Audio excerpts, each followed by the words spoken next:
Ring up Christopher Browell. Vodafone voicemail service for 07769247196. Please leave a message after the tone. When you finish recording, please hang up or press the hash key for more options. Yes, hello, Mr. Christopher Browell. It's Mr. Hussein here, once again leaving yourself a daily voice message asking you to contact me regarding my brother's welfare and whereabouts. Today, I believe this is the 65th message similar such daily message that I've left you every single day from the 31st of from the 31st of August 2023 until today, the 4th of November 2023, and the time is now around about 11:30. So I've left you 65 messages.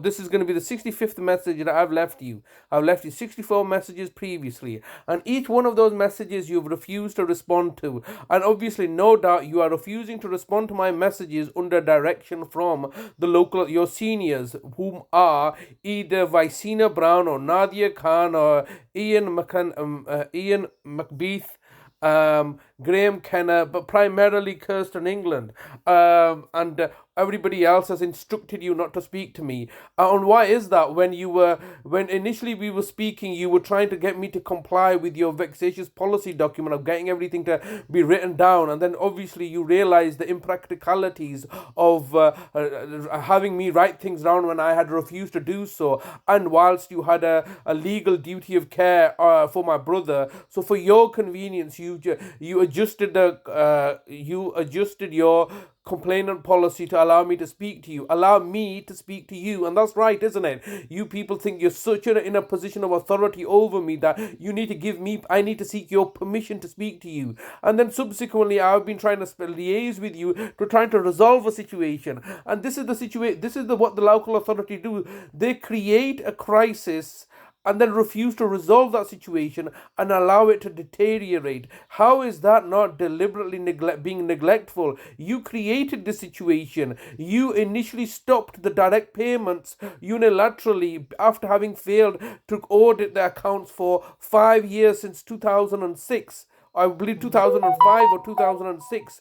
For 5 years, you failed to audit the accounts, and then in 2012, you stopped the direct payments, causing a crisis. You did that. I have been trying to resolve the situation to find an amicable way forward, how you can execute your legal duty of care, whilst at the same time respecting both me and my brother's rights and liberties. And you haven't done so. You've just created one problem after the next, and after the next problem, you created an even bigger problem. And I think I've used this analogy before of a nursery rhyme of the little lady who ate a fly. And then subsequently she didn't die, but then she kept on eating bigger and bigger animals. Eventually she ate a horse or something, from a fly to a cat to a dog or something, all the way up to eating more larger and larger animals. And you didn't die. And I just think that's quite indicative of yourselves as a local authority and as a trust. You keep on creating bigger and bigger problems for yourself because you're not looking to resolve anything. You could have resolved this at a much earlier stage. Now the next thing's going to happen is that after my brother's now been incarcerated in your unlawful care and custody for 88 days now. It's been 88 days since the 8th of August that you've unlawfully abducted him. No doubt he's mentally deteriorating to such a stage where you now need to drug him up again. He was not, as you know, in my care, he was not receiving any drugs. He didn't require any drugs. He was being maintained well without the drugs. And this is what you do, innit? You put people deliberately on drugs. No doubt you have now forced my brother on diabetical medication when he doesn't require diabetes medication. He's no doubt deteriorating fully, as was the situation when on the 3rd of August you had taken my brother in 2018, and then when I next saw him in October 2018, he was in a completely debilitated state, urine-soaked clothes, his foot had a gout in it, he was in a terrible state, and that was, I don't believe, 88 days. This is 88 days now. It's that he's going to be in a completely disabilized state. I need to know where my brother is. You cannot simply deny me access to my brother as you had previously done in my mother's case. this. For the last 334 days of her life, you refused to let me see her even, because under what basis had you managed to achieve this? What lies and deceptions had you done? I had done nothing wrong to my mother. I was caring for her. I had always been caring for her. All I have ever done is look to expose your malevolence, your incompetence, your failures in adult social care as a local authority and as a health authority, where people's lives are being put in danger because of your failures and your incompetence and your hubris and pride. That's all I've ever done. And as a consequence, my brother, who's an innocent party in this, and just like my mother, who was an innocent party in this, all right, you've targeted them in order to hurt and harm me by saying that you're doing your duty of care. You people couldn't do anything of your duty of care. All you can do is smash and grab and exploit people. No doubt this is one of the reasons that your childcare services have been so failing. You've created a situation and a scenario where you can steal children from loving parents, give them to foster carers, and then sexually abuse them and no doubt kill them off, and nobody's any the wiser. 15 seconds recording time remaining. Yes, Mr. Browell, once again, the time is getting the better of me. Today is the 4th of November. I need my brother back home. You cannot care for him. You're being charged £1 million a day, which you keep on ignoring. Yet you're buying off the judges and looking to further degrade me and humiliate me in this manner. Sorry, your recording time has expired. To leave your message, press 1. To review message, press 2. To re-record message sent. Thank you for calling. Goodbye.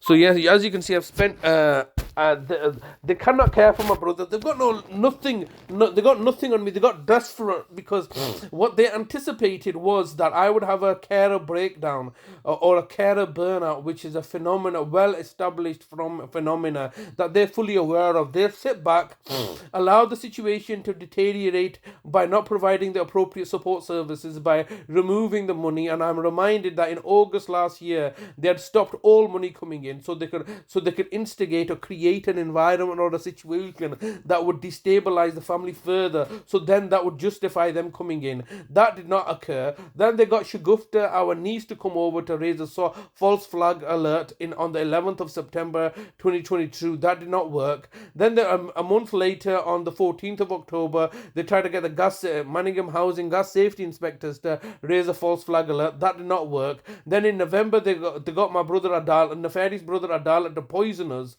in order to basically cause us harm. Luckily, my brother didn't take any of the poison. I did, and I absorbed it all and recovered from it. But what they wanted me to do was they wanted me to approach healthcare professionals whom they control and operate and would take instructions from them. So going to any healthcare professional would automatically be relayed to the council, who could then look to take advantage of this. And I know this for a fact because it's not even healthcare professionals in Bradford, such as Bradford Teaching Hospital or Bradford District Care Trust. It's also a hospital in Oldham where we attended an emergency visit in Oldham on the 28th of February, which resulted in the local authority finding out once again that my brother's been in hospital, as per Mr. Christopher Browell's admission on the 4th of April 2022, that yes, we knew about what happened a couple of months earlier. How did you know? There is this collusion and collaboration between all the healthcare professionals and the local authority and the police authority, and now even it's a housing associations. All of them work together when it serves their own personal best interest over being. And the justification is that we need to work together in order to best service the service user. We're all doing in the client's best interest, in the vulnerable person's best interest. This is just simply a lie. This is just a pretext that they use in order to justify them working together, and they work together in a collective when it serves each other's best interest. They are there to serve each other's best interest, not to serve the public's best interest. And then they use this pretext and lies that, it's not our fault, the government's not giving us enough money, the government's not giving us enough authority or rights, so therefore it's the government's fault, while reality is that you're being grossly incompetent and negligent intelligent and malfeasant, and failing to act with good intentions. You're acting with bad intentions, hence why they're refusing to even speak to me or let me know where my brother is. It's 84, 85, 88 days later. I'm stressed out at all.